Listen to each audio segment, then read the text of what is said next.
assunto da nossa aula de hoje é o álcool, a droga mais consumida no Brasil. Quase metade da população faz uso regular de bebidas alcoólicas e estima-se que 12% dos brasileiros sejam dependentes. O padrão de consumo no nosso país é tão alto que é de alto risco. O brasileiro bebe pesado, grande quantidade em uma única ocasião.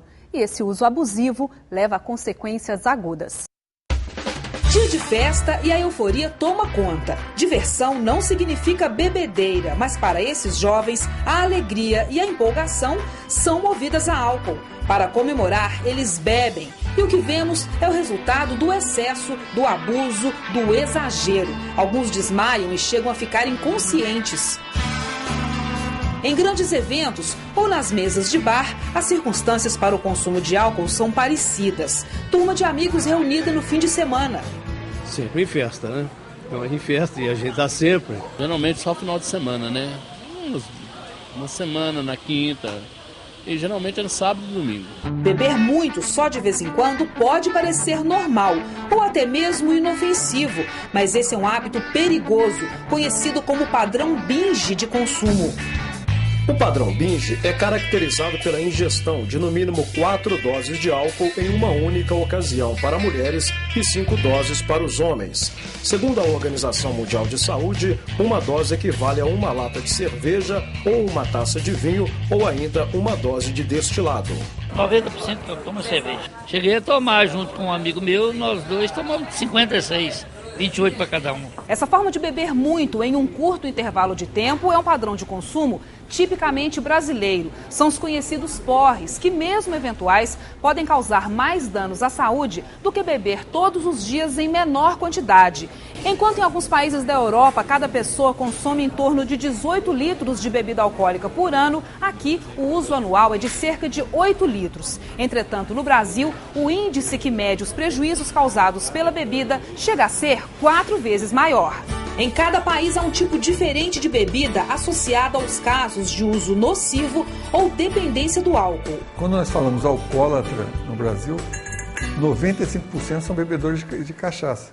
É diferente, por exemplo, quando você fala alcoólatra na Itália, que é vinho, ou alcoólatra na Rússia é vodka, ou alcoólatra na Inglaterra é gin, né? Alcoólatra na Alemanha é cerveja.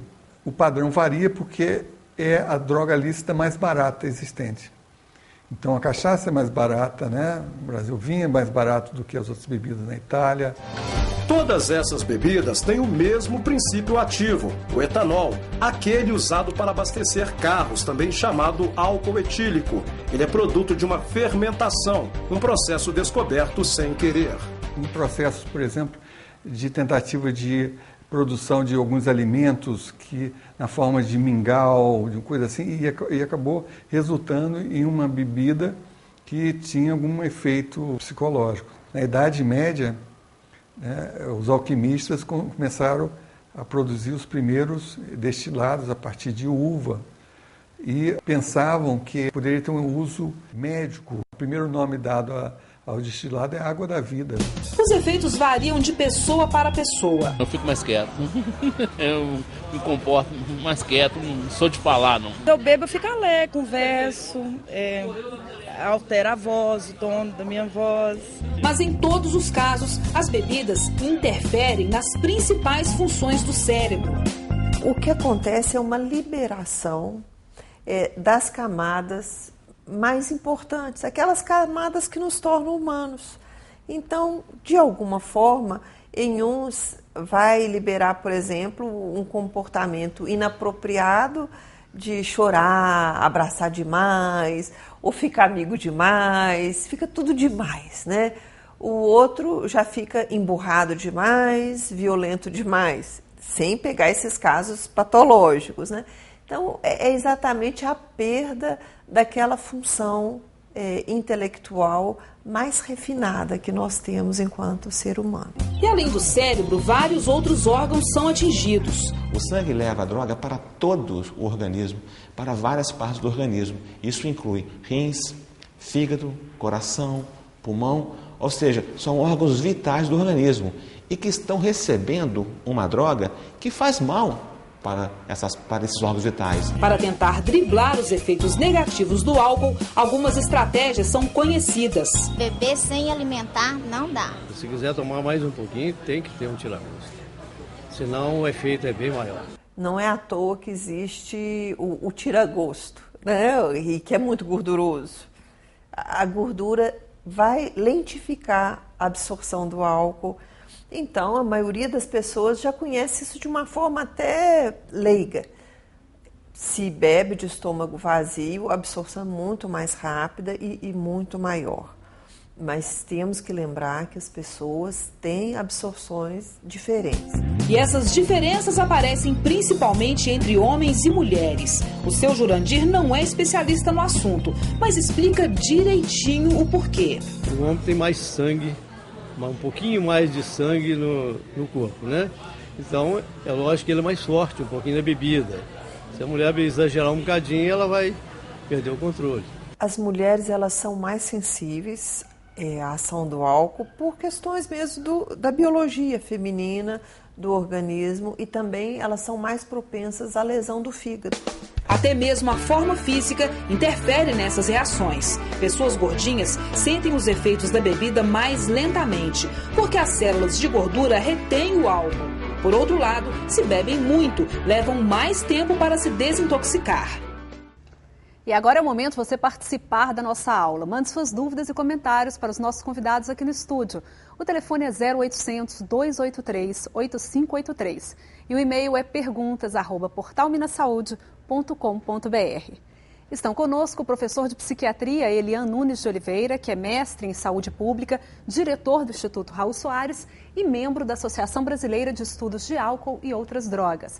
E também a professora da Universidade Federal de Juiz de Fora, a psicóloga Laisa Sartes, que é doutora em álcool e drogas. Gente, muito obrigada pela presença de vocês.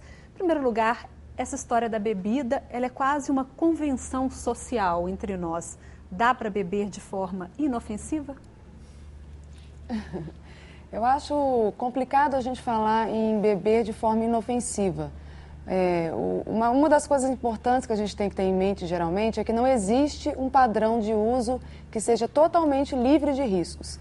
Mesmo que seja um padrão de uso leve, mesmo que você só beba uma taça de vinho por dia, toda aquela história, sempre existe algum tipo de prejuízo que você vai acabar desenvolvendo. Então, pode ser prejuízos leves, até, por exemplo, a possibilidade de você sofrer algum tipo de acidente, ou a possibilidade de você se envolver em alguma atividade ilegal, ser pego dirigindo, bêbado, ou se envolver em situações de violência.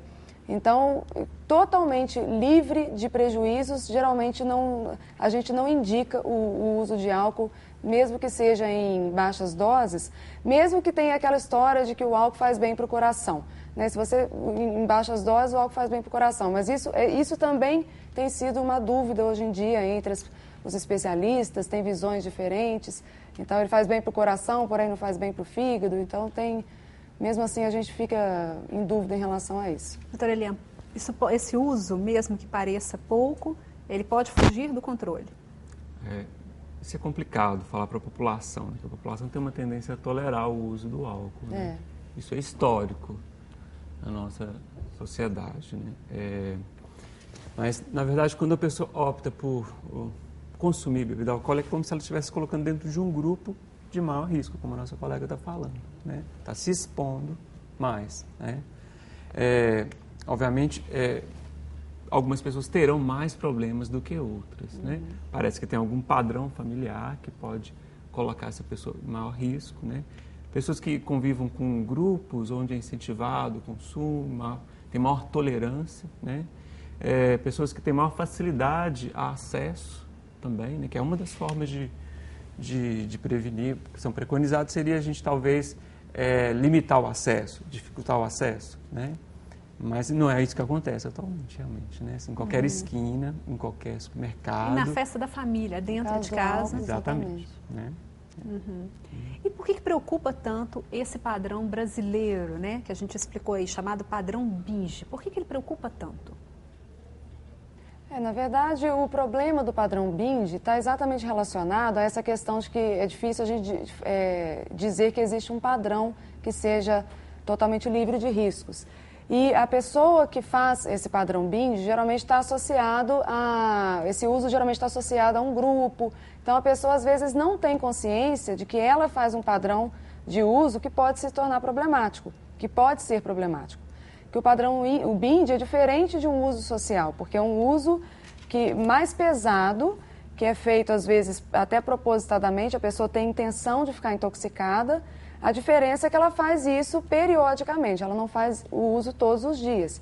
Então, a longo prazo, esse padrão BIND pode desenvolver problemas, a pessoa pode apresentar um problema, um diagnóstico de dependência, pode apresentar um diagnóstico de abuso, mesmo tendo esse padrão BIND, porque esses diagnósticos não necessariamente estão associados com o fato de beber todos os dias.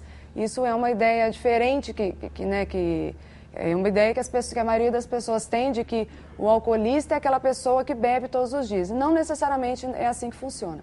Então, por isso é que preocupa, que a pessoa está se expondo a diversos riscos, ao risco de desenvolver problemas relacionados à dependência e ao abuso, de problemas relacionados a desenvolver problemas psiquiátricos e várias outras questões, mesmo fazendo um padrão BIND. E esse padrão BIND, doutor, ele gera problemas a curto prazo também? Seria, por exemplo, as intoxicações alcoólicas? Isso.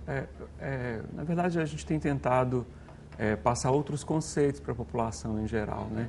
Porque é muito prevalente a ideia do alcoolista grave, aquela pessoa que cai no chão, que bebe todos os dias, acorda de manhã e já está bebendo, né?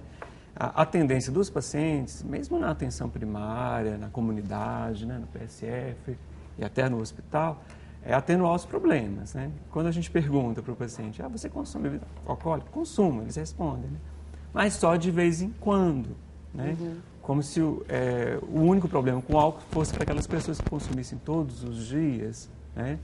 Mas boa parte dos problemas que a gente tem observado na nossa comunidade estão relacionados ao consumo de altas doses, por exemplo, um acidente de trânsito, a pessoa geralmente consome uma dose maior, né? Tem uma perda da capacidade de atenção, de concentração, né? De controlar os movimentos, né? De reagir a diferentes situações. Tá? Recentemente a gente fez um estudo num pronto-socorro, 70% dos pacientes que estavam internados no pronto-socorro para atendimento eram pessoas que tinham consumido bebida alcoólica. Então, realmente, o álcool, ele afeta essa capacidade de reagir diante das situações. Tá? E é muito comum, né? Muito aceito entre nós. No fim de semana vou fazer um churrasco e vou beber. Quer dizer, aí a pessoa já está livre do problema com o trabalho, porque aquele dia ela está de folga, do problema com a escola, porque aquele dia o estudante não vai... E acha que aí ela está fora de um padrão que seja perigoso. E não está, né? E tem mudado algumas coisas, né? Eu acho que parte dessa preocupação com o BIND tem a ver com esse padrão que a população associa aí, né? Mas o que a gente tem observado, por exemplo, que as mulheres estão bebendo mais em nossa comunidade. Se talvez há 20, 30 anos atrás era incomum a gente ver uma mulher num bar, numa festa bebendo, hoje em dia isso é muito comum. E é um padrão de comportamento até aceito socialmente, né? No entanto, como os nossos colegas afirmaram, as mulheres são até mais vulneráveis do que os homens em relação ao álcool. Né? E isso está acontecendo com álcool, com tabaco? Doutora Laísa, são as mulheres tentando acompanhar os homens em outras áreas, né? Exatamente. A gente está tentando conquistar um espaço, eu acho que na vida, né, de certa forma, que a gente até está conquistando, mas só que os prejuízos estão vindo junto, né? A gente está repetindo esse comportamento relacionado ao uso de álcool e drogas, embora o consumo ainda seja maior entre os homens em praticamente todas as substâncias, né? Isso ainda continua sendo mais comum, né? Embora as mulheres tenham consumido mais.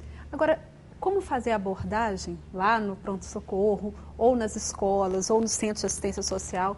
Como fazer a abordagem dessas pessoas que estão fazendo um uso nocivo, não sabem que aquele uso pode ser tão perigoso, sem um julgamento, sem uma abordagem moralista?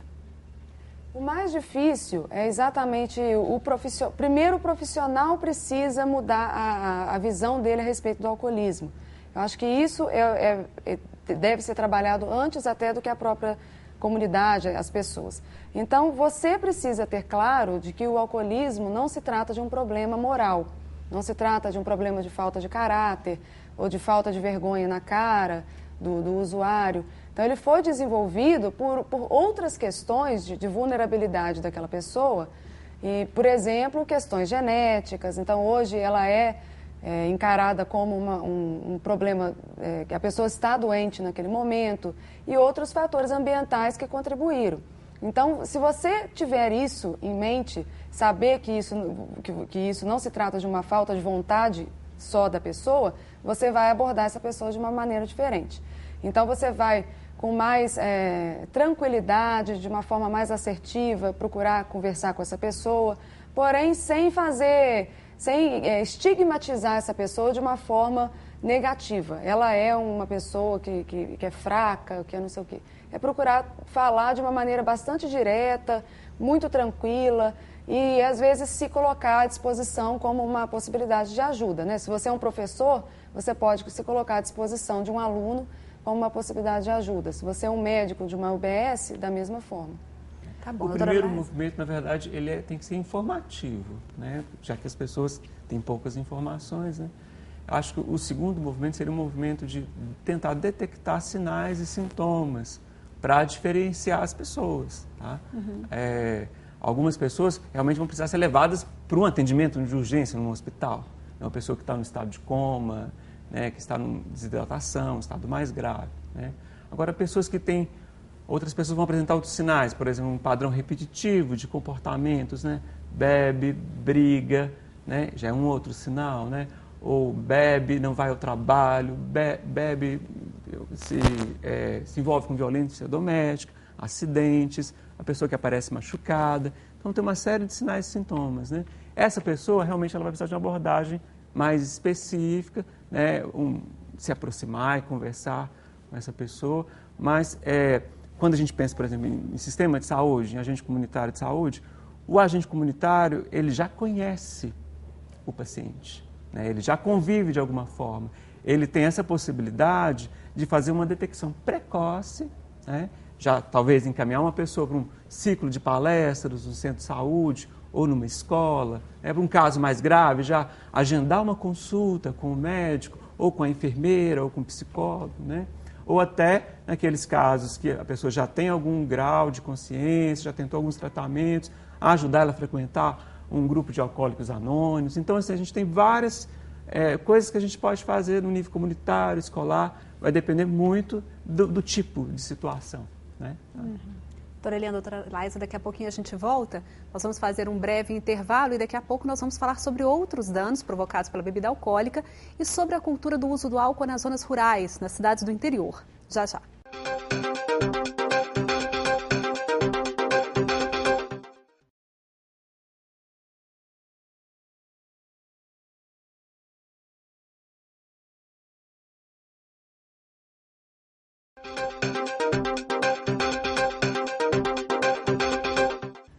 Abusar da bebida pode levar uma pessoa a uma intoxicação alcoólica e até à morte.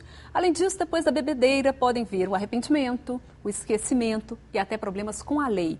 Sob o efeito do álcool, a lista de riscos a que uma pessoa se sujeita é enorme. Envolvimento em brigas, acidentes, sexo desprotegido, abandono da escola, perda do emprego e muito mais. Casos de bebedeira, a maior parte das pessoas tem para contar. Um mico que eu paguei é vomitar num táxi. Tomei um copo duplo de vodka, dei 2 passos e não me lembro até hoje mais do resto. Eu saio, por exemplo, dirigindo por aí, me perco, não sei onde é que eu estou. Isso aconteceu várias vezes. Eu pego, por exemplo, a Avenida Antônio Carlos. Estou pensando que estou vindo para a cidade, eu estou indo para Pampulha. Já perdi o carro. Eu não almocei e fui bebendo. Um dia eu não sabia onde é que eu coloquei meu carro. Amnésia, náusea e vômito são apenas alguns dos resultados da intoxicação alcoólica. À medida que a pessoa vai bebendo uma maior quantidade, ela passa a ficar mais desinibida, ela pode ficar rindo muito, falar alto. A partir disso, você tem alguns problemas que vão acontecendo com o aumento dessa dose. Então, por exemplo, a dificuldade de concentração, a diminuição de reflexos, a própria percepção do perigo muda completamente. Com a capacidade de julgamento alterada, a pessoa que bebe demais ignora vários tipos de risco, entre eles o de fazer sexo sem proteção. Com isso, surgem muitos casos de gravidez indesejada e de doenças sexualmente transmissíveis, como a AIDS, por exemplo. No momento que ele está num estado de consciência alterado, ele não faz o uso do preservativo, muitas vezes tendo à mão esse preservativo. Isso vale não só para o álcool, mas para todas as outras drogas. E pior, há ainda quem consuma bebida alcoólica durante a gestação. Isso pode levar um bebê a apresentar sintomas de abstinência já ao nascer. A criança fica irritada, mama e dorme pouco. Pode apresentar convulsões e características faciais típicas da síndrome do alcoolismo fetal. Além disso, o abuso de álcool pelas gestantes é a principal causa de retardos mentais no mundo. As consequências do consumo de bebidas alcoólicas chegam às salas de aula. Esta professora, que trabalhou 5 anos com jovens e adultos, conviveu com a violência que o álcool desperta. Eles iam para salas de aulas alcoolizados. No primeiro momento era uma alegria, no segundo, irritado, no terceiro, era agressivo. E não dava continuidade aos estudos devido estar sempre envolvido com o álcool, com as drogas. Eu acho que hoje o grande problema da saúde pública é o álcool, tá? O álcool e no noturno isso é mais evidente. Grande também é a quantidade de gente que insiste em beber e dirigir. Um dos motivos para que o Brasil ocupe o 5º lugar no ranking mundial de acidentes de trânsito. São 160 mortes por dia, muitas causadas por motoristas sob o efeito do álcool. E o abuso da bebida também está ligado a outros tipos de violência. Aquela maioria das agressões, tanto com projétil de arma de fogo, briga corpo a corpo, com arma branca, objeto contuso, o álcool está atrás dessas fatalidades. Nós temos um leque enorme de acidentes diversos. Esses variando desde lesões mínimas, pequenas escoriações, até grandes politraumatizados, com prognóstico reservado, de tratamento difícil, muitos ficando sequelados por toda a vida, necessitando da intervenção de vários especialistas. Paulo Sérgio se recupera no hospital depois de ter se envolvido em uma briga com colegas de trabalho. Acho que tudo estava alcoolizado, acho que eu estava mais ruim deles, era eu. Se eu pegar 2 litros, eu beber tudo. Agora ele tem 2 desafios: voltar a conviver com os agressores no trabalho e evitar o álcool. Tentei parar, mas às vezes você senta perto dos outros. Eu chego perto da gente e falo assim, bebe um golinho, um golinho não faz mal não, só um golinho. Você acaba tomando um golinho, daqui a golinho vai... Você pede ele, não é mais um. Aí você está na roça, acaba parando lá dentro da rua. Já aconteceu isso comigo muitas vezes. Pois é, só um golinho, né? Diz o Paulo Sérgio. Uma pessoa como o Paulo Sérgio, que já viveu, experienciou aí o dano causado pelo álcool. Ele consegue parar de beber sozinho ou uma pessoa assim precisa de ajuda? Ele tem uma chance de conseguir sozinho, mas se ele buscar uma ajuda e tiver algum suporte social, ele aumenta essa chance. Então, o ideal é que ele procure uma atenção mais próximo da casa dele, um centro de saúde, né? Conte os seus problemas, né? Conte a verdade, o que está acontecendo, para esse profissional, essa equipe de saúde poder planejar para ele um tratamento, uma abordagem. Como que é esse tratamento para ele? Esse tratamento, para pacientes já dependentes, graves, a recomendação inicial é que a pessoa se abstenha do álcool. É a primeira orientação. Tá? Se ela estiver ainda utilizando, a gente tem que promover um tratamento ajudando que ela consiga parar o álcool sem sentir muitos sintomas. Que quando a pessoa já é dependente, quando ela faz uso de... quando ela para repentinamente de fazer uso de álcool, ela tem uma série de sintomas, pode ficar confusa, inclusive. Tem medicamento que ajuda nessa fase? Isso, tem uma série de medicamentos. Uma fase que dura em torno de 5 a 7 dias. Alguns casos até precisam ser internados, né? Mas a maior parte dá para cuidar a nível ambulatorial, num bom centro de saúde, com uma equipe preparada. Tá? Esse é para o paciente que ainda está bebendo, né? Aquele que já parou, a gente vai trabalhar com técnicas de prevenção de recaídas, tá? Ensinar esse paciente como ele vai criar mecanismos de defesa para não recair novamente, não voltar a tomar, né?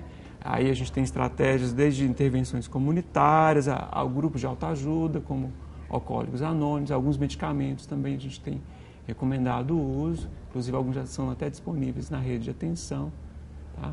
Mas assim, vai depender muito desse estágio, né? No caso do intoxicado, na maior parte das vezes, esse efeito da intoxicação vai passar, né?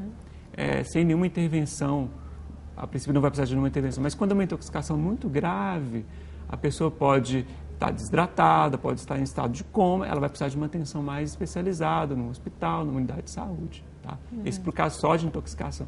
Para o caso de dependência, aí ele é mais complexo, né? Vai envolver desde a ajuda a se abster-se do álcool até prevenir novas recaídas, tá?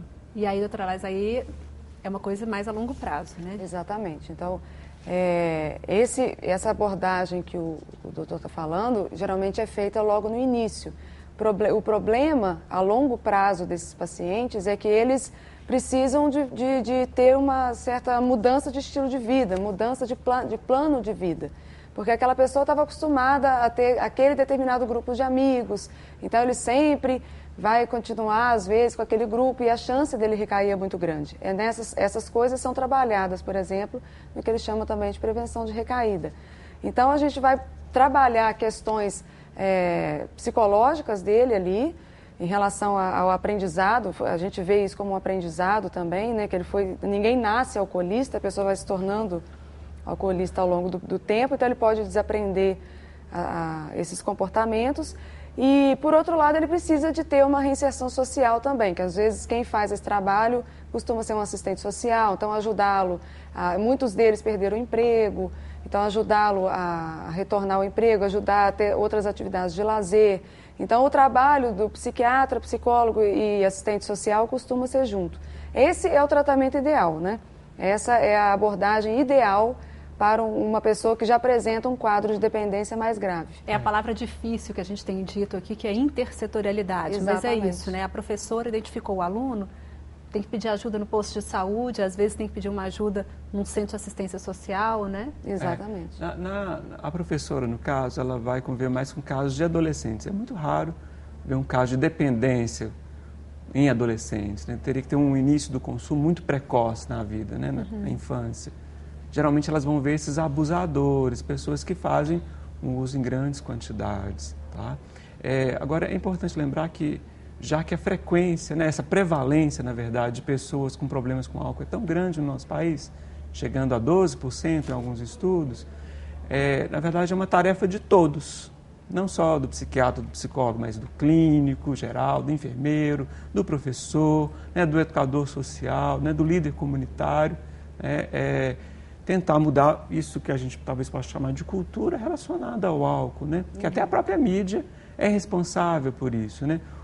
As nossas propagandas, né, são com atores famosos, bonitos, alegres, né? Isso passa uma imagem muito positiva em relação ao álcool. Só que não é isso que a gente convive no dia a dia, nem nos serviços de saúde, nem nas escolas, né? Como a gente viu, tem visto nas reportagens aí, nas comunidades, né? Em outros lugares também. A gente vê uma repercussão do álcool grave, né? E as pessoas tentando atenuar o problema, tá? Pois é, doutora Laís, e como intervir, então, antes do problema ficar grave? Antes da dependência, né? Exatamente, que é o que a gente chama de prevenção, né?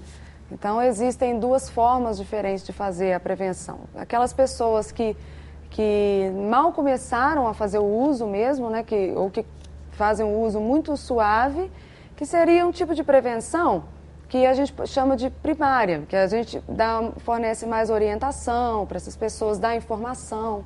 Isso pode ser feito nas escolas, isso pode ser feito nas unidades básicas, em diferentes contextos de trabalho. E existe um outro tipo de prevenção que seria uma prevenção secundária, que é quando aquela pessoa já começa a apresentar alguns riscos, já começa a apresentar um padrão de uso que já apresenta alguns riscos. Nesse caso, a gente já vai identificar para essa pessoa, olha, esse padrão de uso que você está fazendo, de tantas vezes semana, parece que já está apresentando alguns tipos de problema e tal. Então, geralmente, a gente trabalha com nesse caso, mais voltado para a depressão, para a prevenção, propriamente, do que para... Lembrar que a vulnerabilidade em relação ao álcool, ela não é só uma vulnerabilidade individual, né? Não passa só por decisões das pessoas, porque, de certa forma, elas são influenciadas pela cultura, pela sociedade, pelos gestores públicos, pelos programas públicos. Né? Então, uma das ações que a gente tem pensado para a prevenção de problemas em relação ao álcool seria, por exemplo, dificultar o acesso, principalmente para as pessoas mais jovens. Tá? Então, a gente não recomenda que crianças e adultos experimentem, comecem a consumir bebidas alcoólicas. Tá?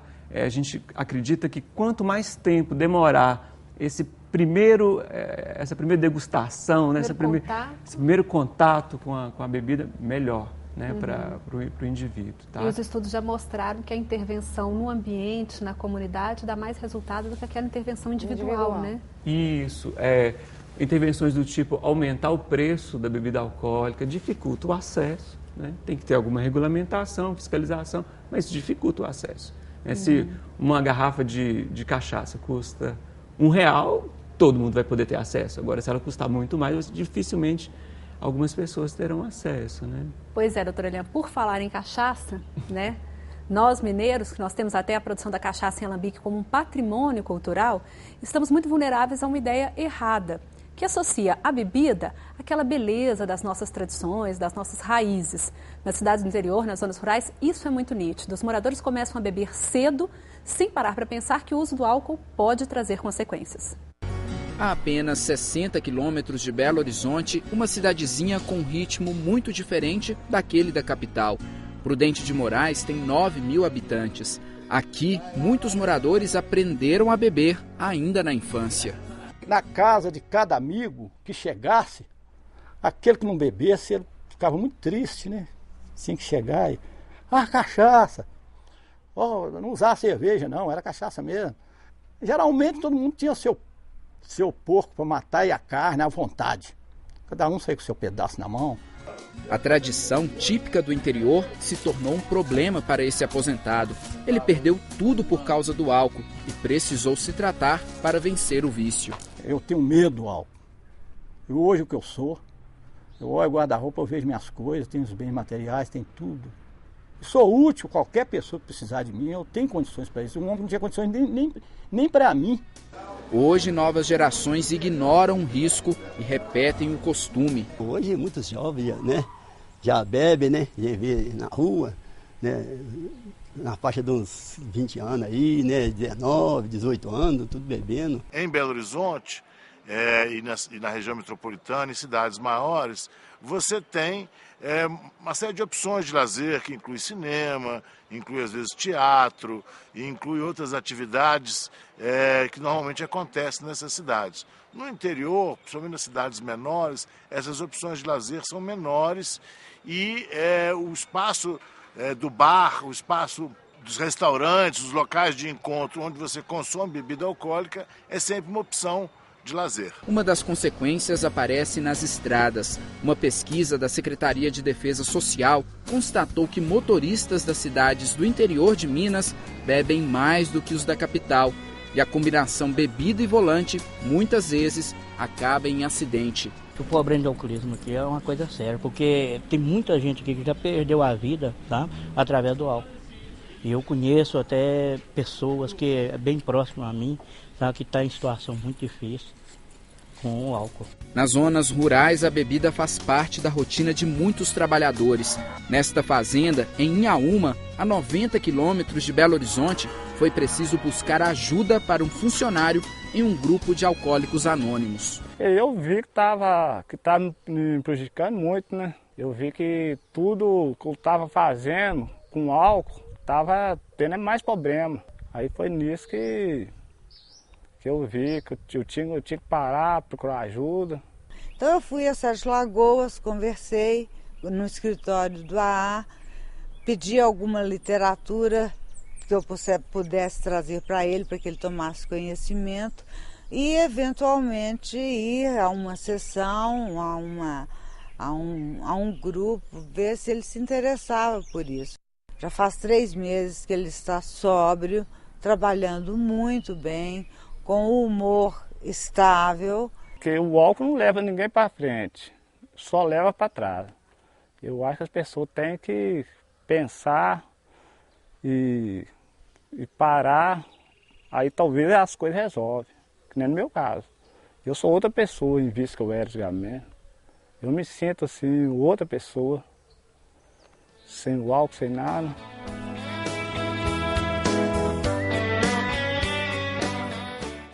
Na roça é muito comum, né? Vamos beber para espantar o frio.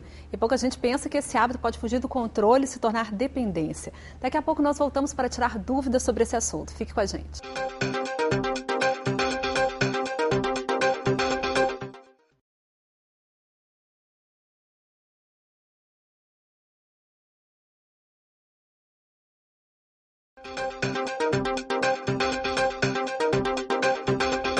Estamos de volta e neste bloco nossos convidados vão tirar algumas das nossas dúvidas sobre o álcool. Mas antes, veja o que espera por você no ambiente virtual de aprendizagem na internet. Acesse www.portalminasaude.com.br. Vá ao campo chamado Acesso ao AVA, Ambiente Virtual de Aprendizagem. Na caixa de seleção, escolha Curso de Extensão Prevenção em Pauta e clique no botão Entrar. Para navegar na página, você deverá digitar o nome de usuário, que é o seu número de CPF, e a senha, que é a palavra saúde, com letra minúscula e sem acento. Pronto! Aí estão disponíveis aulas interativas, textos complementares, atividades, vídeos e um fórum para você compartilhar suas dúvidas e considerações com um tutor e com sua comunidade de aprendizagem. A cada semana há novos conteúdos no AVA. Participe, interaja e crie sua própria forma de estudar. Neste curso, você vai se atualizar, interagir e trocar experiências com diversos profissionais. Então você já sabe, o nosso endereço na internet é www.portalminasaude.com.br. E agora a doutora Eliane e a doutora Laisa vão tirar algumas das nossas dúvidas. A Zenir Alves da Silva, do município de Cachoeira Dourada de Minas, que trabalha no programa de saúde da família, pergunta qual é a melhor forma de ajudar o dependente químico. Pergunta ampla, né? Bem, na verdade, a melhor forma de ajudar um dependente químico é primeiro, acho que, identificar se ele quer fazer essa modificação. Isso é fundamental. Né? Saber se ele está preparado, se ele está motivado para fazer uma mudança e se colocar à disposição para ajudá-lo sem fazer um julgamento. Isso você como uma pessoa próxima a ele, vamos supor, né? E aí, em seguida, você vai procurar encaminhá-lo para alguma forma de tratamento, para alguma forma de auxílio. E geralmente a gente costuma fazer isso diretamente num posto de saúde ali da região mesmo, da comunidade, do bairro onde ele mora. E aí depois o médico ou alguém da unidade básica pode encaminhá-lo para um outro lugar onde ele vai receber um tratamento mais completo. Então, o dependente geralmente ou é uma pessoa que não tem ainda consciência de que ele é dependente, ou é uma pessoa que já tem essa consciência e às vezes até não assume. Então, tem diferentes tipos, né, de dependente químico, com diferentes níveis de autoaceitação também. E tudo isso vai mudar. Agora, doutora Laisa, você falou dele querer. Se o paciente não quiser, não tem jeito de ajudar? É bem mais difícil, Existe hoje em dia aquela outra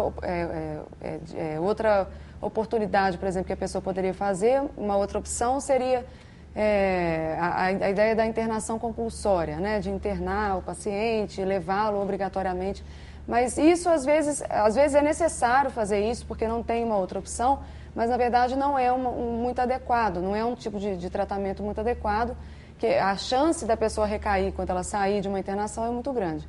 Então, o ideal é que a pessoa esteja motivada, ela precisa se esforçar para conseguir melhorar o problema da dependência dela. Agora, uma pergunta do Rildo da Silva Garcia, que é do município de Minduri, também do Programa de Saúde da Família. Como a família deve trabalhar esse assunto com os adolescentes? Conversar abertamente, Eri.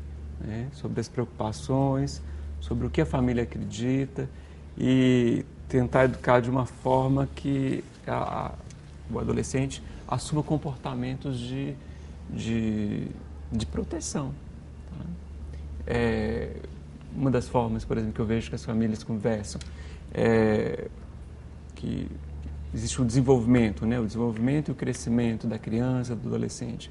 Essa maturação cerebral vai ocorrer em torno dos 21 anos, 22, em alguns casos até 25 anos ainda está maturando, né? É uma fase de experimentar o mundo, de conhecer, de aprender, de vivenciar coisas e se proteger. De uma forma que, se ficar exposto a algumas substâncias ou algumas situações, né, que possam atingir essa pessoa em maturação, esse cérebro que ainda não está em maturação, ela vai ter o maior risco de ter problemas do que outras, né? Isso fica mais claro se a gente falar, por exemplo, assim, uma criança, se a gente colocar na frente dela um sorvete e prometer para ela assim, que se você não tomar esse sorvete, você ganha 3 caixas de sorvete. Você tem 20 minutos para ficar na frente, né? A criança não vai conseguir não experimentar aquele sorvete, né? O adolescente, ele vai ter essas dificuldades no dia a dia. Então é interessante a família apontar limites, né? Estar acompanhando, supervisionando e conversando para, em algum momento, que ele já tiver atingido a maturação, a maturidade, né? Conseguir tomar decisões sozinho, né? Assim, esse sentido que eu trago, assim, que o adolescente é alguém vulnerável que precisa de proteção. E não pode adiar muito essa conversa, não, né? Tem que ser logo... E desde que seja de uma forma muito clara mesmo. O que a gente não pode mostrar para o adolescente é que a droga faz parte de uma coisa horrível, que a droga, se você usar droga, você vai morrer, porque essa não é a realidade que ele vivencia no grupo dele, entre os amigos. Então, inicialmente, a droga é uma coisa que dá prazer, o álcool dá prazer. Então, não é à toa que as pessoas usam. E isso tem que deixar claro que você sabe disso, você é pai dele, você sabe disso. Né? Você é uma professora e sabe disso. Porém, se você fizer o uso, pode acontecer isso. Então, você vai dando uma orientação realista para esse adolescente, para que ele possa fazer suas próprias escolhas. Então, se você usar, tem essa vantagem. Se você não usar, tem essa vantagem. É importante para quem não sabe, né, que os dados mostram que as crianças estão experimentando o álcool entre 10 e 12 anos de idade, né? Não adianta deixar essa conversa para o fim da adolescência, não, né? Exatamente. Esse movimento do adolescente de consumo de substâncias, ele também é muito relacionado ao grupo que ele convive, né? São os amigos que vão ofertar, que vão incentivar, que vão facilitar esse uso.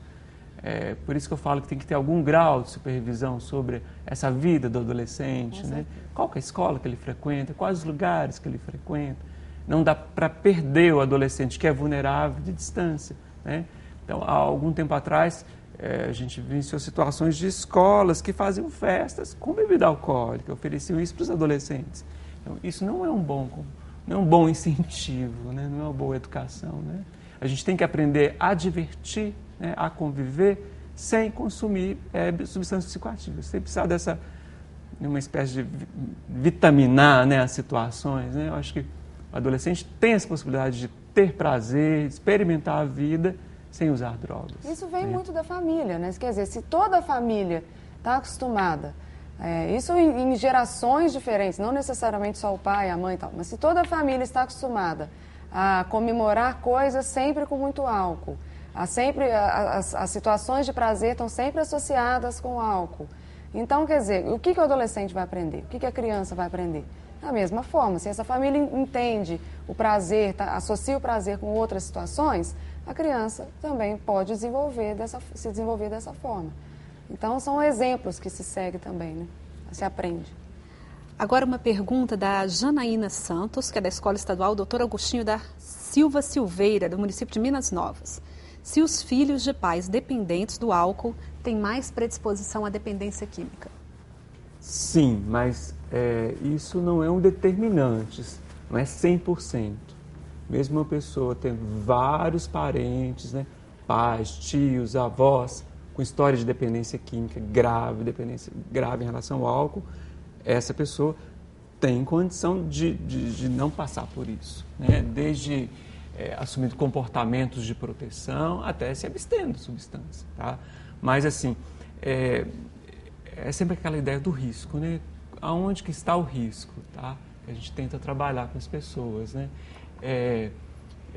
Se ela se coloca numa situação de consumo, não existe nenhuma garantia que ela não vai se tornar dependente, né? E também não vai ter nenhum momento que, de repente, o corpo vai avisar ou alguém vai avisar, olha, daqui uma semana, se você continuar usando, você vai